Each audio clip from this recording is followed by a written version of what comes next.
time for you all to give easements back? The story that's been going on for 25 or 30 years. Yes, the region is continually buying houses up as they become available, and someday they will eventually build that, but they're no longer expropriating properties. They're buying the properties when they can. And that John sheet, was that with plans for the Biddings property? Yes, and that is something that is very real, and it should happen within the next couple of years. Yes. Oh, sorry. The building going up Fairwell there, is that the new corn plant? No, that's Triad Metals. Yeah, we're still winning the argument on ethanol.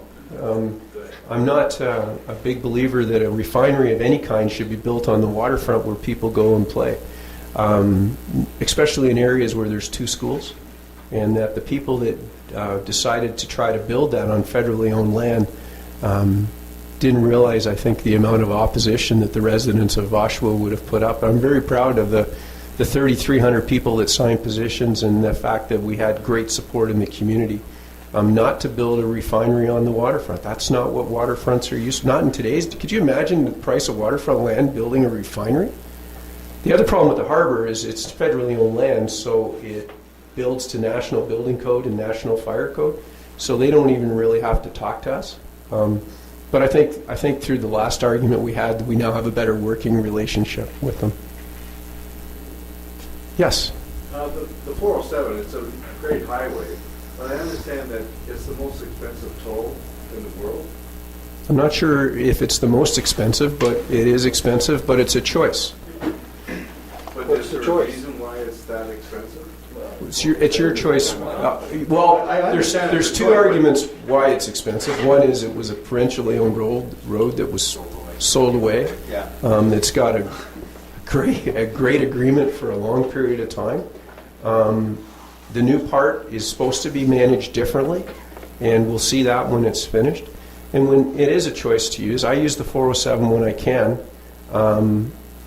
I know it's expensive, but I weigh, and I'm up until 2 weeks ago, I was still in business, so I'm not anymore because of what I used to do in my other life was mostly in the automotive industry, and so that we wouldn't have a conflict, I moved my companies on. But we used to weigh the costs of moving our trucks on the highway and the 407, and the loss of productivity was ridiculous. You could send somebody to Kingston quicker than you can send somebody across Toronto on the 401 at either early in the morning or the end of the day, and the 407 gives an alternative. Now, if the province, and I don't know where they'll get with this, but they need to look at the road more strategically than just as a road. But if you put the trucks up to the 407, you just moved the big problem. Well, Because that's what one of the big problems on the 401 is trucks. And that's the nice part about driving the 407. You don't have to contend with the trucks. you know, the scary part of my job is you never make anybody happy. That's right. But at the end of the day, it comes down to this, that the quality of life at your home for families, young families, has been eroded. And that someone who works in the city that tries to get home at the end of the day so they can at least have dinner and do their homework, or heaven forbid, have to get their kids to a hockey or a soccer game, is now become to the point of being ridiculous. And it's starting to affect families. And you know, when you're spending 4 hours of your day commuting, it doesn't leave much of, and it's not just into Oshawa. It could be from downtown to Mississauga or from downtown to Barrie. It's now starting to have that effect, and you can see it. And we can see, you know, when you look at service clubs, you know, the days when Otto and I were in Kinsman, we had 135 members, and now there's maybe 12. And a lot of people that work in other communities barely have time to come home at the end of the day and have time with their family than to get into a service club. Like, how many of you still got in this? But you can understand, like, it's a challenge. And then you want to have some kind of life at the end of the day. Whether it's here or in another organization, you want to have that. It's about what our dad said when we were younger: work hard and live the great Canadian dream. Go west, young man. You know, we all work really, really hard, but It shouldn't be sitting in the car listening to 680 trying to find a shortcut. One of the things I don't understand, though, is the stat that you gave earlier, the amount of dollars lost in transportation where people are stuck getting to and from.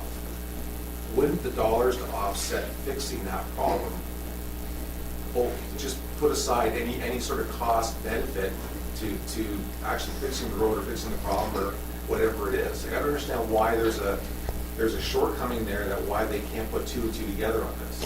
The Toronto Board of Trade has been saying that for years, and you got it.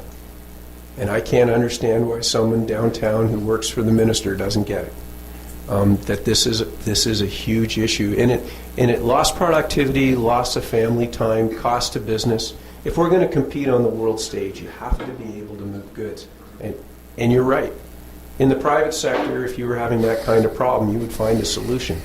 And it shouldn't be just talking about it. Some time ago, you mentioned that they were going to build a new plaza up at 407. Yeah. Yeah, the RioCan Plaza. We met with them last week. It's still on track. They own the land. I'm hoping that you see something very shortly. They were in our office at the city on Thursday to remind us that they still own the land and they're still excited about doing that. But there again, it's all driven by when they decide to do it. But what makes that property different is RioCan owns it, and they just don't manage lands. That's primarily their big portfolios. They manage other people's property. But in this particular case, it's theirs, and they're working with Tribute. There'll be a really interesting residential component around the outside edges. What's really exciting about the Simcoe Street corridor is that Tribute and Metrix,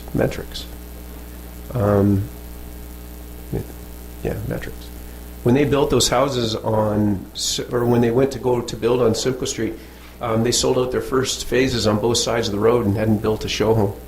That's how much of the demand for housing is on the Simcoe Street corridor adjacent to the 407. In fact, the Keederin Part 2 plan, which is the corner of Conlin and Ritson to the northeast, is well underway for 7,000 new homes, 22,000 people, 2 new high schools, 6 new elementary schools, and 2 new elementary separate schools will be built over the next 10 years or maybe longer in the northeast corner of the city.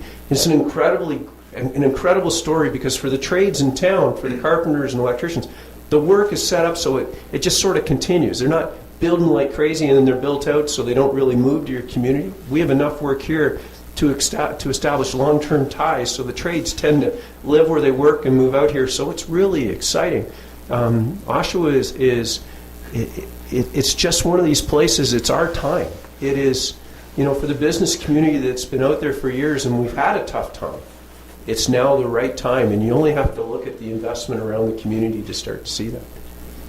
From a region standpoint, can you share any insight as to what's going on there from your position, like what's happening, things moving forward? It sounds like there's a lot of great things happening in Oshawa. Are there things happening in your region as well that would be positive? What's really, there are a number of really key things going on. One of the big ones is the development on the old Sklar property in the town of Whitby, which is a new train servicing depot belonging to Metrolinx to go. And that throughout the region, you'll find particular projects going on everywhere. For example, Pickering's well under its way to the development of Seaton. It is really a new city within a city, and it'll be built in the north part. The story about the airport in Pickering, there's still ongoing dialogue, much more than there ever has been before, but it's still a few years down the road. That both Pickering and Oshawa have been deemed places to grow by the province, so that built up on our corridors, on our main streets, you're seeing lots of development. There's one of the newest food processing companies in Durham region is actually on the top of the hill as you go out of Oshawa into Scugog on the west side of the road. There's a big barn, and chances are if you're buying leaf lettuce now in the grocery stores, you'll find that it's grown in a hydroponics operation there, and they've got this great project for spinach and lettuce. So there's a lot of really great things going on. We have a lot of capacity within the region for growth. We also have a lot of green space, lands that are within the moraine. So we're doing that. And the other story is the energy from waste plant is started up last week. So the spin-off from it is interesting. The fact that they're now generating electricity, or I'm not sure if it's going out for sale yet, but they are moving waste into the United States, and that started last week. What happened to Columbus? Columbus?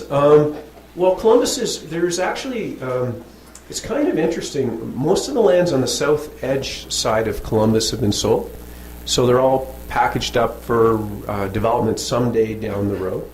And Columbus is, it's still a hamlet. There's actually, where the old gas station is, there's a new gas station under construction, and it's still part of Oshawa, despite somebody wanting to move it to Brooklyn. But it's still there, and it is part of the entranceway into the city. We are spending a fair amount of money this year in cooperation with the region to bring a gateway into the city as you come down through the Winfield Farms properties and into Conlin and Simcoe area. So that's ongoing, and it'll be finished this year. Yes, sir. Are there any plans for, go ahead. Are there any plans for, or what's the update on the waterfront plans? It's on. Okay, so last February we got back our harbor lands from the federal government. And part of the agreement that we have is that we have a minimum obligation that we have to do, basically turn it into parkland. But part of the process is it has to be environmentally assessed. And it started last year, it will continue up and finish this year. And then there'll be an adjustment to our waterfront master plan through consultation with the public, and then we'll go forward. I will say that the north side of Harbor Road is zoned high-density residential, so there is a huge opportunity to do something down there, but it's not going to be we won't be able to start anything until the environmental assessment is finished. I know the city of Oshawa has not a lot of gas stations. Is there any particular reason if you can travel some streets and you're out of gas or you're low? That I really can't answer. There's only certain places in the city that they would be zoned. Actually, I didn't really find that was a problem. The only place I find a problem is trying to get gas at Costco, so I don't. But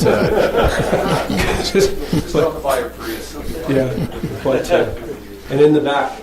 Yeah, I'd like to ask you a question about the small schools that are closing. Yeah. And to go to mega schools, those schools, have the city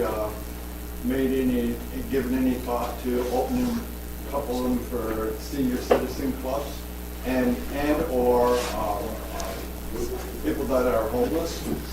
On the issue of senior citizen centers, we haven't had that discussion. On the homelessness issue, we are working on a couple interesting projects. One is there is a new senior citizens style development being constructed this year at the corner beside the transfer station on Ritson Road. You'll see the construction trailers are there now, and that we have as a lower tier community, we do not receive any social assistance dollars, and so we actually own social housing projects in Oshawa. The city of Oshawa does, but the funding for those projects we don't get. The funding from the province goes to the upper tier government, which is the region, and the region gets the money for social housing. So currently we're trying to do something with our Normandy Street projects, and they'll go out. It'll end up in some form of a social housing project, but it will not be the city of Oshawa. It'll be somebody. We're currently building, we're not building, but we're working with an organization to build some specialized housing for Aboriginal women on Park Road. There's a new building being built up to help them. So we help where we can. I actually chair the Housing Corporation for the region, so I'm quite aware of the need for affordable housing, and we're doing the best we can. But it's hard for us as the city when we don't get the funding to manage it. Do you find that we have a lot of homeless people in Oshawa, or not? We have a lot of people on the street, but they tend not to be homeless. So they have a place to go at the end of the day. But during the day, we do get a few downtown. During this real cold spell, we looked at it, and by the time staff looked and analyzed it all, when we said, do we need to open a warming shelter, and they said, no, we don't recognize that we're not like downtown Toronto where they have people physically living on the street where they have no place to go at the end of the day. Here, there tends to be a place for everybody to go, and we haven't had, now I'm not saying that we won't get a call tonight, now that I've talked about it, but we haven't had that problem yet. Okay, Mayor Henry, I'd like to thank you very much for thank you. coming out.